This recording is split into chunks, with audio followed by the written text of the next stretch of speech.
Ho ho boardies, welcome to Borderline Games. I am Gareth and this is the Chrono Jotter episode 16. Last time we spent our free time talking to a few of the students. It seems like Miho and Aya have had a bit of a disagreement and they've switched rooms. Miho is now sleeping in our room. Don't know what to think about that. Lastly, Ansakura wants to discuss a situation with Makoto and Koizumi, as in she wants to talk about Koizumi and Makoto. It's like something's happened, I guess. So we're going to go do that now. So Miss Sakura truly understands my soul in the way that only a soulmate can. Let's go see her immediately.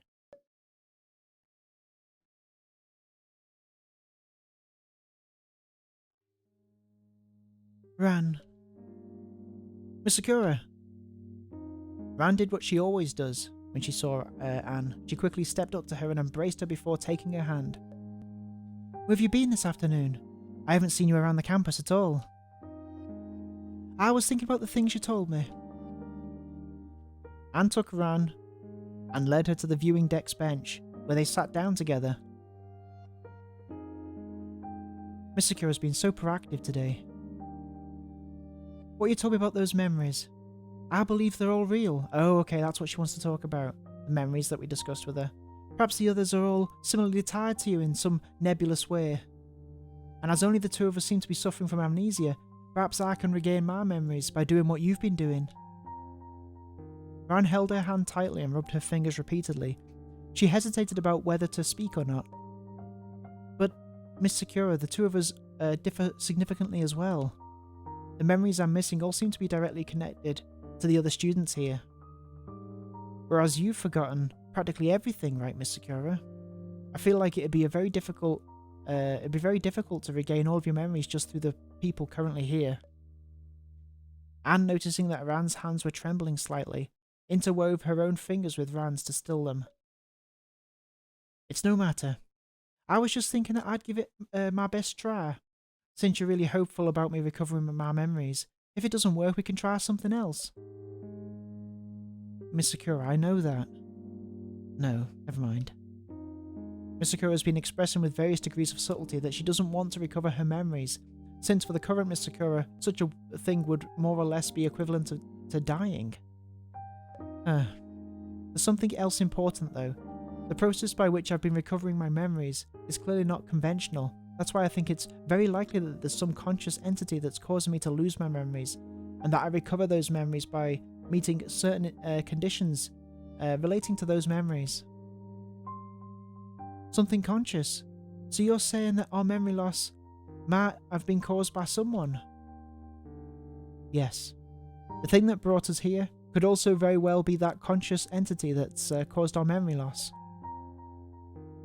So you want to find it? It'd probably be difficult. It was capable of bringing me here while avoiding my detection, and also capable of hiding from us all the way up to the present.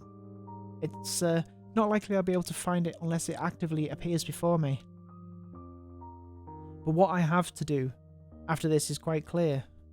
There must be some sort of meaning to recovering everyone's memories, or else there'd be no point to putting all these people connecting to me in this place. Well, we've got plenty of time ahead of us. Let's take it slow and see where we end up. Maybe I'll be able to remember something as well as during the process. After all, my relationship with you is quite special, so maybe the people connected to you will also turn out to be familiar to me as well. That's true. That's a major possibility. After all, you were practically the only person that I had a positive relationship with back then, Miss Sakura. Anne looked like she didn't quite know how to respond to that. After an awkward moment, she spoke again. Ran, have you considered the situation where I never managed to recover my memories? Of course I have, but I'm never giving up no matter what. After all, it only took me 4 years to find you. In order to be able to return to the life I had with you, Miss Sakura, I'm willing to try anything. After Ran finished speaking, Anne seemed clearly somewhat cowed and didn't reopen her mouth. At that point, Ran's phone vibrated. After indicating her intent to Anne, she picked up the phone. Koizumi-sensei. Ran pressed the answer key.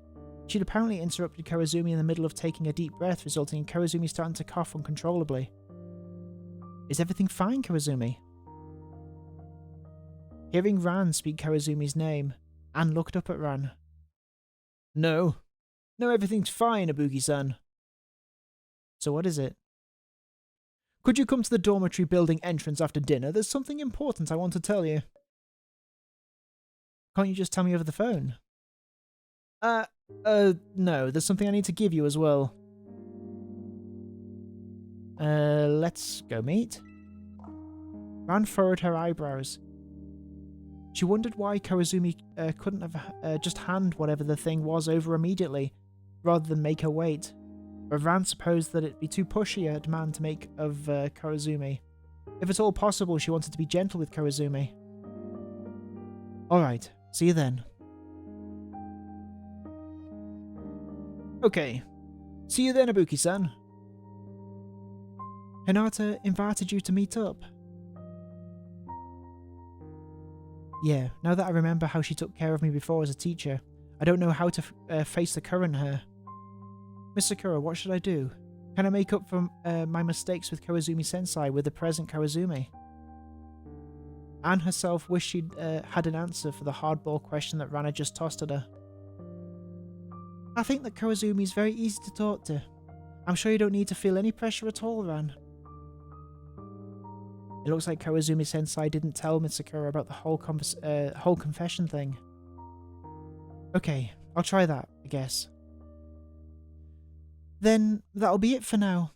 I've got my language class tomorrow, and I'd like to head back and prepare for it.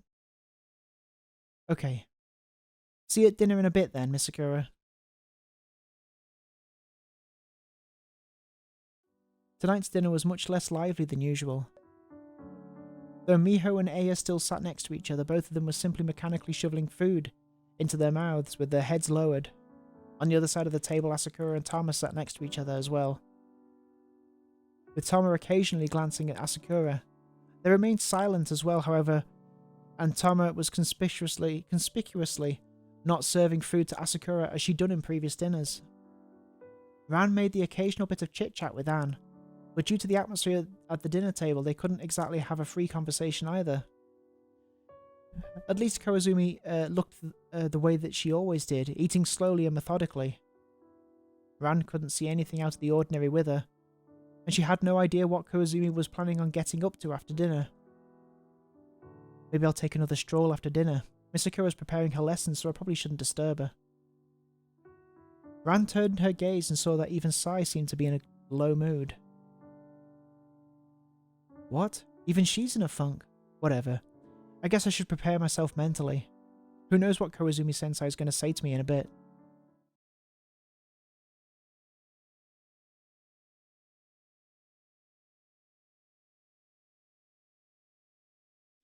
By the light of the dormitory building, Ran could see Kawazumi standing a little distance away from the door.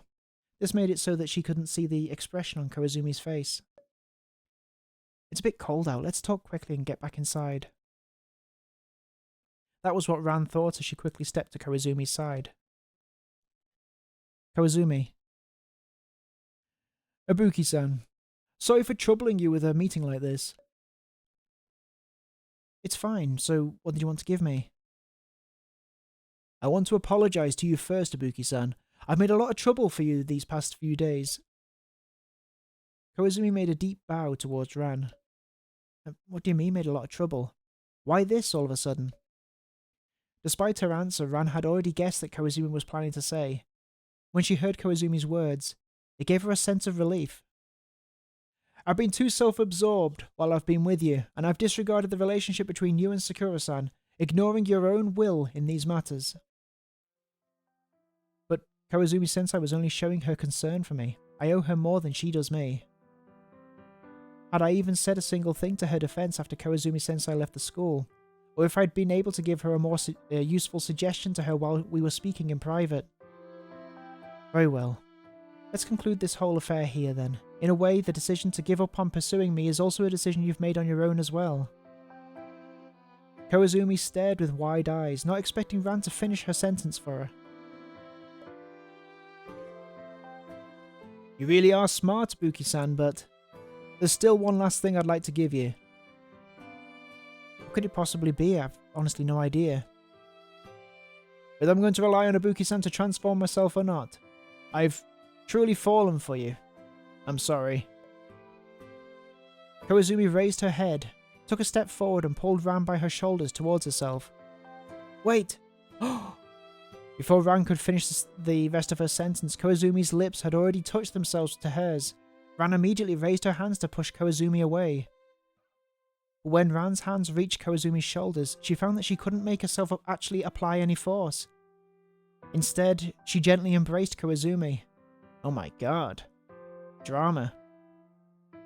I guess we can leave it like this for now, Koizumi-sensei. She hoped that Koizumi would be able to gain some kind of resolve from this. Something to sustain the path she would take in her future life. Though with the way things were now, what meaning did that have? Ran could feel Koizumi's lips trembling as she gently pushed against her shoulders. Not enough. Something just like this isn't enough. This isn't enough to help Koizumi-sensei, not by itself. There's got to be something else I can say to her. I'm sorry. I'm so sorry. Koizumi wiped her tears as she tried to turn and flee, but Ran instantly seized her by the wrist. Ibuki-san? Koizumi, it can't end like this. You can't solve your problems just like this. But I don't know how to help you. I only became how I am now thanks to Miss Sakura's help. I could become the person I wanted to be only because I had the person I loved by my side. Ran blinked her eyes furiously, trying not to let the tears spill. I can't become the person you can, I can't become the person who can help you change, because I don't have that kind of power, but, so you should. Ran's words gradually became incoherent. She was furiously trying to imagine what Ann Sakura would say in a situation like this, but she couldn't come up with anything. My starting point is myself, not Koizumi-sensei, and that's why I don't actually know how to help her. She's not merely helpless and passive, but rather there's a fundamental meaning to existence that she's missing. That's why she doesn't have the strength to reject the demands that others make of her. But the me from before could never have thought of these things, and the me of the present no longer has the opportunity to help her. I understand, Ibuki-san. From Koizumi's perspective, Ran was simply sincerely worrying that she couldn't follow through on her initial surge of determination, so she turned around and held Ran's hand. You've already helped me more than enough. I'm truly glad that I fell for you. I'm just a little jealous of Sakura-san now. Smiling, she slowly released Ran's hand. No, I'm just trying to say something that can help you because I'm feeling guilty. It's all for me, not for you. Koizumi, I'm not as great as you're making me out to be. Koizumi wiped the tears from the corners of Ran's eyes and shook her head. Then just treat it all as the fanciful whims of a love-struck girl, I suppose. Ibuki-san, you don't need to worry about doing anything for me anymore. It's getting cold outside, let's go back inside, okay? Okay. Why make me encounter something like this again, just so I can experience being helpless to do anything for Koizumi-sensei a second time? Or is this a way of saying that if I change Koizumi-sensei here, then the her in the outside world will change accordingly as well? Ran and Koizumi returned to the dormitory. As Ran raised her head and saw the stars brighten in the night sky, Ran decided to abandon the naive thoughts she was holding onto in her heart. Okay. It should be holding in her heart. It doesn't need to be the onto there. It's not my fault that I fucked that up. Where are we going? Hirono Toyama or Taki Ibuki. That's my room, so we'll go here first. Oh no, the two characters that sound so similar. From Aya's room, Ran could hear the sounds of a guitar being plugged. The notes started and stopped intermittently, and didn't seem to form a complete tune at all. You can tell that she's in a terrible mood just by listening. She knocked on the door and after receiving a response entered the room. Oh, my romantic rival, and here I thought it was me who here to tell me to stop making a racket. Be funny if that's what their argument was all about. Aya pressed down on the guitar strings to mute them and greeted Ran with a smile. Don't tease me. So, is there anything you need? Aya set the guitar aside by the wall as she spoke. Nothing. I heard the sound, so I came to check it out. Don't tell me you're here to take pity on me, are you? Dang. Busted. Of course not, I'm just passing by. Then please leave me alone if you'd be so kind. Aya made a theatrical show of slowly reaching for her guitar. So that I can continue to occupy myself by playing tragic breakup songs. If you're so sad about it, then you should hurry up and make up with Takai already. Absolutely not. I can't make concessions about this. At least not while we're still in the same place. This matter is very important to me, you know. Smiling, Aya pointed 2 fingers at Ran. Just like how Anne is important to you. Aya stretched her legs out straight, repeatedly tapping the tips of her toes together. Ran discovered that she apparently enjoyed this action greatly. I've already been with her for 14 years, and that's just the beginning. I'm sure that Miho will be the most important person in my life. She really is a lot like me. That makes me want to help them reconcile even more now. In a conflict between Toyama and Takai, I'm sure I stand on Toyama's side. Well, if that's the case, then you better figure out how to make up with her quickly. I don't think I could stand to be apart from my beloved for more than a day. Aya nodded, flashing Ran a goofy smile. Hearing that from you is so convincing. Ran turned and was about to make her leave when Aya stopped her. Ran-chan, since you're already here, how about we shower together tonight? I wanted to chat with you a bit longer. Toyama doesn't want Takai to shower with me. Huh. Sure, I'll come find you once I've gotten ready. I don't want your relationship with Takai to get any worse either. Aya smiled. Her hands were mashed together in front of her. Oh, Ran-chan, you're so... Why don't you focus your cleverness elsewhere, Over here. Ran opened the door and saw Miho hastily shove a book into her desk drawer. After hastily snapping the drawer shut, she brushed a tuft of hair behind her ear and showed Ran a smile. What is it, Ibuki-san? Ran looked at the entirely empty table in front of her. Nothing. Shall we go shower then? I believe it's about time. Oh. In a moment. The Merck Manual of Diagnosis and Therapy. Oh, that's the book she was looking at. Okay. Why have you suddenly started reading the Merck Manual? Ah. Miho hesitated before giving Ran a small smile and answering easily. I'm the school nurse, after all. I always need to keep myself on top of my knowledge related to my job. Ran narrowed her eyes a bit as she nodded. So if I say in a moment... Maybe in a bit. I'll come find you when it's time to go. After saying so, Ran left the room. Oh, I mean, I've just got to go back. Okay, so shower with Toyama. I feel like I want to be with Toyama. I've arranged to go showering with Toyama. I want to take my place. Miho shook her head and turned away to face the empty table. It seemed she didn't want to say anything more. I wanted to try to force them to reconcile, but it looks like I was too impatient. After Ran took the towel, she quietly closed the door and left the room. I feel like maybe Aya's gonna die. It's about time. Let's go find Toyama.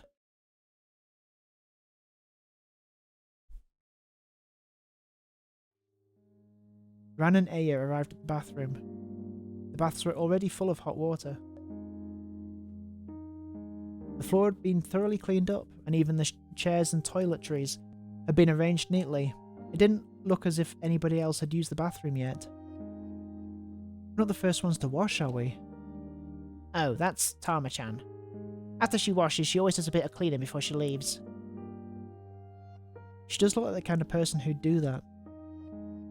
Ran relaxed her body, letting herself slide almost completely into the water, and closed her eyes as she soaked in the warmth of that now suffused her whole body. Jesus. Aya, on the other hand, stretched lazily and let out a weird moan. Whenever it's time to take a bath, musical inspiration just pops right into my head. These past 2 days I haven't been able to write a single note down, even though I've been spending hours on end toying with my guitar in the music room. Maybe it's because there's not much else you can do in the bath, so it's easier to focus your attention. Ran shifted slightly in the bath, blinked and glanced at Aya. Don't tell me you're trying to write Takai a romantic song so that they'll forgive you, or something. Well, that's not it, though. That does sound like the kind of romantic thing I would like to do, isn't it? But Miho isn't particularly interested in my music. Aya looked down as she spoke, and watched her hands fiddle around with the water. I don't think I've had a chance to properly talk with Tiama about her music. Let's see if I can remember anything with a conversation on this topic. Let's change topics. I want to talk to you about something else. Ran hadn't even been able to open her mouth to keep asking about her music before Aya changed the direction of the conversation. When you were telling us all about the incident with Tama, I would never have expected it to have such a huge effect on Makoto. She's practically a whole different person now. And then Miho said she was going over to your room, and you started showing up and talking to me about this and that. Do you enjoy being a mediator, like the kind who helps people with their relationships or something? Don't be ridiculous. Honestly, dealing with the relationships of other people is the thing that I'm least competent with. Asakura had always wanted to express her malcontent feelings for a long time. Indora's murder was just her snapping after she'd bottled herself up to a limit. I just happened to be there when it all blew up. And I've even less of a clue with you two. As far as I'm concerned, the best outcome would be the two of you decided to hold hands all the way back to your room again, all on your own, without me needing to lift a finger. Aya reached out and gave Ran a pat on the shoulder, seeming quite satisfied with the answer. Now that's the Ran I know. Not concerned about anybody other than Anne. Ran couldn't help but raise an eyebrow after hearing that and shook her head. Isn't that a little exaggerated? You're right. If you didn't actually care about anybody but Anne, then you wouldn't be so nice to the class president either. Wait, what do you mean about Kawazumi? Miho and I have long since noticed. Don't worry, we won't tell Anne. The two of you, forget it. She and I aren't going any further anyways, so there's no need to bring it up again. See, I really think that your boundaries for the people that you're concerned about are quite different from what most people would expect. After Aya finished, she lifted herself out of the bath with both arms before Ran could have a chance to respond. But I suppose these things aren't all that important to you anyway. We should probably wrap up soon and head out. Miho doesn't like it that when she has to shower late. Ran nodded and followed Aya out of the bath. You may say that you're in the middle of a fight, but every action you take shows your concern for Takai. Aya shrugged, pulling open the bathroom door, and answered Ran with a tilt of the head. Well, I'm the kind of person that's easy to push around, after all. Oh. I hope they make up. After Ran and Aya left the bathroom, they heard the sound of flowing water from the kitchen. The two of them headed over in wordless agreement. Sayurono was working furiously at the kitchen counter, piled full of foodstuffs, and hadn't noticed the two of them approaching. Yurono, do you need to prepare that much food? Sai seemed to have been startled by Ran's sudden words, and spun around to answer. You people are all so quiet when you walk around, I swear. You scared the heck out of me. Just finished washing everything. Now I've got to prepare some of the more labour-intensive stuff. There's 8 mouths to feed after all, so it's going to take a bit more time. Doesn't look half bad. I'm looking forward to tomorrow's lunch already. Toyama, did the thought of giving Yurono a hand not occur to you at did the thought of giving Yurono a hand not occur to you at all? Yeah. You two don't need to stand around watching. Get back to your rooms. I can handle it on my own. Alright. Call me if you need any help. Sai waved her hand and went back to her work. It's so much easier to just kick back and relax with Sai around. Right, so you and Takai should hurry up and stop making trouble for her. You're totally just saying that for your own sake. Smiling, Aya headed up the stairs with Ran and each of them returned to their own rooms. As soon as Ran entered, Miho, who'd been sitting on the lower bunk, immediately rose. Did Aya say anything? I ought to have just made you two shower together. Both of you keep asking about each other and I'm stuck in the middle. What did she ask? She asked if I enjoyed being a mediator. I said of course not. Ran's answer seemed to cause Miho to hesitate, as if she had something to say but wasn't sure how to say it, or whether she should. She ultimately just nodded, grabbed her towel and pyjamas and left the room. The way these two are so concerned for each other, it makes me even more curious just what they fought over. Ran dove into bed and turned over to avoid the light. Maybe I'll ask again tomorrow.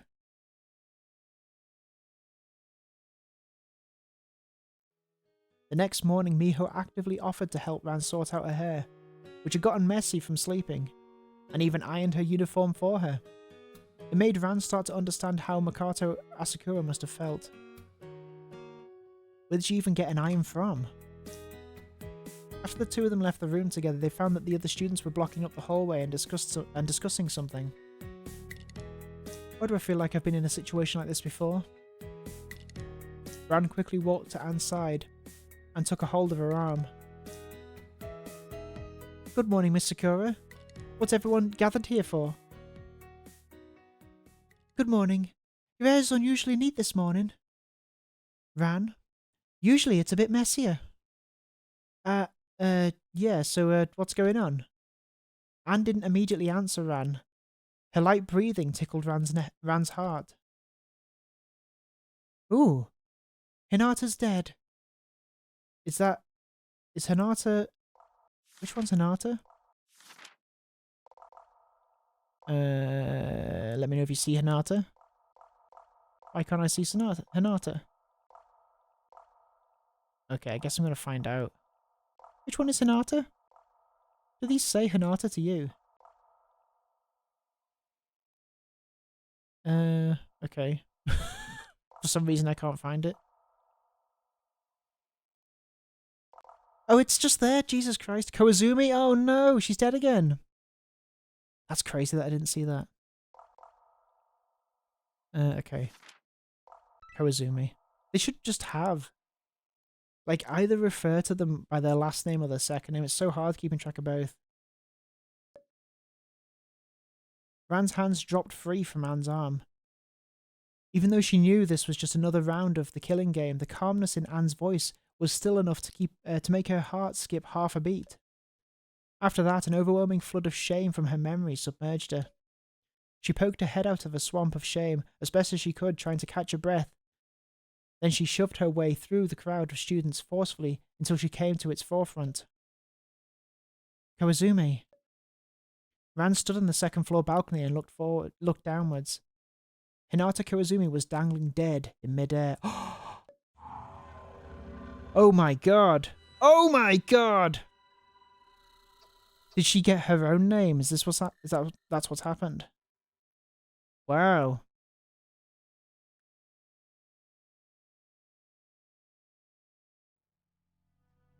Last night, even after I'd grabbed Koizumi Sensei, I still couldn't say a single useful word to her. Even if she'd said she'd already made a decision, and that she'd already come to terms with our relationship, I knew that Koizumi Sensei's problems couldn't be solved so easily. Last time she made her decision, she left the school, and this time she's left again, via suicide. Why torment me and Koizumi Sensei like this? For what reason was I even brought here? Ran took a deep breath. She didn't want her emotions to overrun all of her thinking. No, calm down. It's not certain to be suicide. It's also very possible that it's only been disguised as suicide. Ran? What's wrong? Nothing, I was just overthinking. Thinking. Well, if it wasn't a suicide, then the killer sure was a real dumbass this time around, committing the murder at the dorms. Everyone's paired up by the dorm, so if someone was conspicuously absent, it should be quite easy to notice. And there could have been people moving about the dorms at any point. One mistake, and they'd have been seen in the act. Up until we went to the bed last night, Koizumi was still alive. The window of time where the murder could have happened is very short. All we have to do is compare what we were all doing last night, and it should be pretty easy to start finding clues. Let's start by asking Anne, then. Anne, you're roommates with Hinata. You must have been the last to see her, right? Before Anne could answer, Sai interjected. The last to see Koizumi was probably me. I prepared food late into the night last night, and after Koizumi finished with her shower, I even saw her wave hello to me. Just Koizumi? Miss Sakura, you didn't shower with Koizumi yesterday. It makes me uncomfortable to even ask that. That's right. When I asked Hinata to come with me, she told me to go on ahead. She looked like she was in a poor mood, so I didn't force her to come with me. It was because of her meeting with me, wasn't it? In the end, it's still my fault. Koizumi didn't speak to me after I returned, either. She waited until it was almost time to sleep before she went downstairs to shower. She even turned off the light and told me to go to bed first. She said something along the lines that she might take a long time washing. Oh, so was this in the bathroom? I see. I didn't even notice that. Well, it sure sounds a lot like suicide. Has the class rep been down in the dumps lately? Ran could imagine countless reasons that Koizumi might have chosen to kill herself, most of them having to do with Ran. Let's first ask everyone when exactly they went to use the showers, and use that to start building a timeline of last night's events. Yuruno, you washed first. Yep. I was going to go with Toyama, but she washed with you, I think.